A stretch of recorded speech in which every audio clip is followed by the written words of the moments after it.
हम आपको सुनाते हैं हिंदी आध्यात्मिक कहानियाँ। तो चलिए शुरू करते हैं। धनतेरस के लिए महत्वपूर्ण बातें जो आपको अवश्य याद रखनी चाहिए। धनतेरस परिचय। प्राचीन काल से भारत पर्वों एवं त्योहारों का देश रहा है, लेकिन इन सब में मुख्यतः 4 त्योहारों की विशेष मान्यता बताई जाती है। 1. होली, 2. दीपावली, 3. विजयदशमी, 4. रक्षाबंधन। पूर्व काल में रक्षाबंधन ब्राह्मणों का, विजयदशमी क्षत्रियों का, दीपावली वैश्यों का एवं होली शूद्रजनों के पर्व के रूप में मनाए जाते थे। परंतु अब जातिभेद का क्रम खत्म हो चुका है, इसलिए सभी उत्सवों तथा त्योहारों में प्रायः सभी वर्ण के लोग सम्मिलित होते हैं। जिस समय अपने देश में बिजली का आविष्कार नहीं हुआ था, उस समय सभी लोग दीपावली का पर्व सरसों के तेल का दीपक जलाकर मनाया करते थे। इसी वजह से इस त्योहार को दीपमालिका भी कहा जाता था। परंतु आधुनिक युग बिजली आ जाने से अब ये पर्व बल्ब की रोशनियों के साथ मनाया जाता है।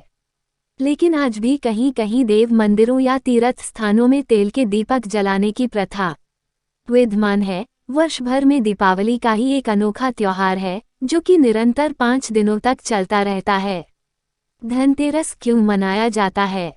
कार्तिक कृष्ण त्रयोदशी को धन्वंतरी जयंती मनाई जाती है। पौराणिक मान्यताओं के अनुसार इसी दिन समुद्र से आयुर्देव के जन्म भगवान धन्वंतरी का अवतार हुआ था। अतः इस दिन वैद्यगण भगवान धन्वंतरी की पूजा अर्चना करके उनको स्मरण करते हैं। इस पर्व को धन त्रयोदशी का धनतेरस भी कहते हैं। इस दिन समस्त व्यापारी अपनी अपनी दुकान की सफाई कर रात्रि में गणेश लक्ष्मी जी की प्रतिमा स्थापित कर उनका विधिवत पूजन करते हैं। दीपक कहाँ जलाएं? हिंदू धर्म में धनतेरस को बड़ा खास महत्व दिया गया है। ऐसा कहा जाता है कि धनतेरस पर लक्ष्मी जी की पूजा करने से घर में धन, सुख, समृद्धि का वास होता है। इस दिन धन के देवता कुबेर महाराज की भी पूजा की जाती है। पौराणिक मान्यताओं के मुताबिक धनतेरस के दिन यदि आप किसी विशेष स्थान पर दीपक जलाते हैं तो आपकी आर्थिक स्थिति दूर होगी। माना जाता है कि अगर इन जगहों पर दीपक जलाया जाए तो जीवन में फिर कभी धन की कमी नहीं होती। तो आइए जान लेते हैं, धनतेरस के दीपक कहाँ जलाएं। पीपल। हिंदू धर्म में पीपल के वृक्ष को बहुत मान्यता दी गई है, इसलिए धनतेरस में शाम के समय अगर आप पीपल वृक्ष के नीचे दीपक जलाते हैं तो आपको जीवन में कभी भी धन की कमी नहीं रहती, क्योंकि ऐसा माना जाता है पीपल के वृक्ष में मां लक्ष्मी का वास होता है। इसके अलावा अगर आपके आसपास बेल का वृक्ष है तो आप उसके नीचे भी दीपक जला सकते हैं, क्योंकि हम सभी जानते हैं कि बेल भगवान भोलेनाथ को अति प्रिय है। बेल के नीचे दिया जलने से धन और सुख समृद्धि में वृद्धि होती है। नोट: दीपक केवल देसी घी से का ही जलाएं। शमशान घाट। मान्यता है कि धनतेरस की रात शमशान घाट पर दीपक अवश्य जलाना चाहिए। ऐसा करने से मां लक्ष्मी बहुत प्रसन्न होती हैं और उनकी कृपा से जीवन में धन की वृद्धि हमेशा होती रहती है। उत्तर पूर्व दिशा। धनतेरस एवं दिवाली के दिन घर की उत्तर पूर्व दिशा में शुद्ध घी का दीपक जलाना चाहिए। इसके साथ ही दीपक में रुई की बाती की जगह लाल रंग के धागे या कलावे का प्रयोग करें। दीपक को सीधे जमीन पर न रखकर चावल पर रखें। पूजा गृह। धनतेरस को सुख और समृद्धि का त्योहार माना जाता है। इस दिन पूजा कक्ष में दीपक जलाना अत्यंत शुभ माना जाता है। इस दिन घर के मंदिर में दीपक जलाने से वास्तु दोष की भी समाप्ति होती है, साथ ही घर में आर्थिक समृद्धि भी आती है। घर की चौखट। धनतेरस के त्योहार के दिन घर की चौखट पर दीपक अवश्य जलाया जाना चाहिए। माना जाता है कि ऐसा करने से मां लक्ष्मी घर में प्रवेश करती हैं। ये तो हम सभी जानते हैं कि जहां माता लक्ष्मी का वास होता है, वहां धन संपत्ति की कमी नहीं होती है। इसलिए धनतेरस की रात घर की चौखट पर दीपक जलाना बिल्कुल न भूलें। धनतेरस के दिन ये खरीदने से पूरे साल बानी रहेगी कृपा। धनतेरस के त्योहार पर खरीदारी करने की परंपरा है। सदियों से ये रीत चली आ रही है और दिवाली का आरंभ धनतेरस की शॉपिंग से ही होता है। देवी लक्ष्मी की तरह ही भगवान धन्वंतरी भी सागर मंथन से ही उत्पन्न हुए हैं। भगवान धन्वंतरी जब प्रकट हुए थे तो उनके हाथ में अमृत से भरा कलश था। इसलिए इस अवसर पर बर्तन खरीदने की परंपरा प्रचलित हुई। धनतेरस के दिन चांदी और सोने के बर्तन, आभूषण और सिक्के खरीदने की परंपरा चली आ रही है।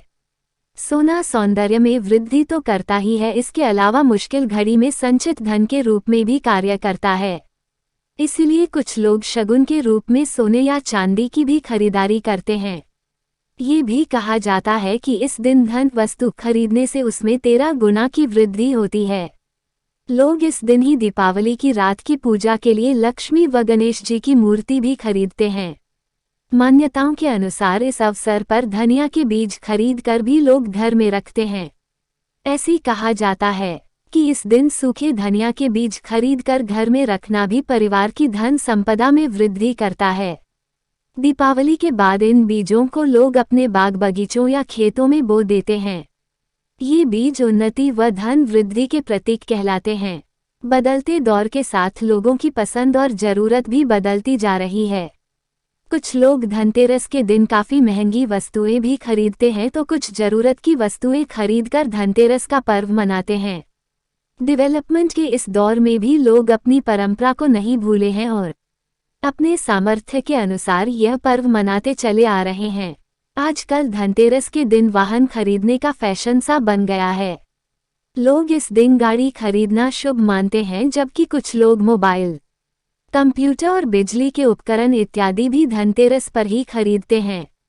लेकिन आपको शीशे की कोई वस्तु लेने से पहले जानना होगा कि शीशे का संबंध राहु से है, इसकी खरीदारी से बचें। और अगर शीशा खरीदे हैं तो ध्यान रखें वह पारदर्शी अथवा धुंधला नहीं होना चाहिए। एल्यूमिनियम, सिल्वर के बर्तन न खरीदें। यह ऐसा धातु है जिस पर राहु का अधिकार होता है। लगभग सभी शुभ ग्रह इससे प्रभावित होते हैं। इसी वजह से एल्यूमिनियम का प्रयोग पूजा पाठ और ज्योतिष की दृष्टि से नहीं माना जाता। एल्यूमिनियम का प्रयोग वास्तुशास्त्र, स्वास्थ्य और ज्योतिष की दृष्टि से अत्यधिक हानिकारक होता है। नुकीला सामान जैसे चाकू, छुरी, कैंची और लोहे के बर्तन न खरीदें। धनतेरस के दिन नमक जरूर खरीदना चाहिए और इस नमक को पूजा के समय साथ में जरूर रखें और कोशिश करनी चाहिए कि उस नमक को अगली धनतेरस तक चलाना चाहिए। ऐसे में आप हर बार जब भी आप नमक खरीदें उसमें इस नमक का कुछ अंश सम्मिलित कर दें, जिससे कि यह आगे तक उपयोग में लाया जा सके। इस पोस्ट में दी गई जानकारी सामग्री गणना की प्रामाणिकता या विश्वसनीयता की गारंटी नहीं दी जा सकती है। सूचना के विभिन्न माध्यमों, ज्योतिषियों, पंचांग, प्रवचनों, धार्मिक मान्यताओं, धर्मग्रंथों से संकलित करके ये सूचना आप तक पहुंचाई गई है। हमारा उद्देश्य आप तक सूचना पहुंचाना है। इसे सिर्फ सूचना समझकर ही लें। इसके अतिरिक्त इसका किसी भी तरह से उपयोग की जिम्मेदारी स्वयं उपयोगकर्ता की ही होगी। जानकारी अच्छी लगी हो तो एक लाइक करें, चैनल को सब्सक्राइब करें। धन्यवाद जी।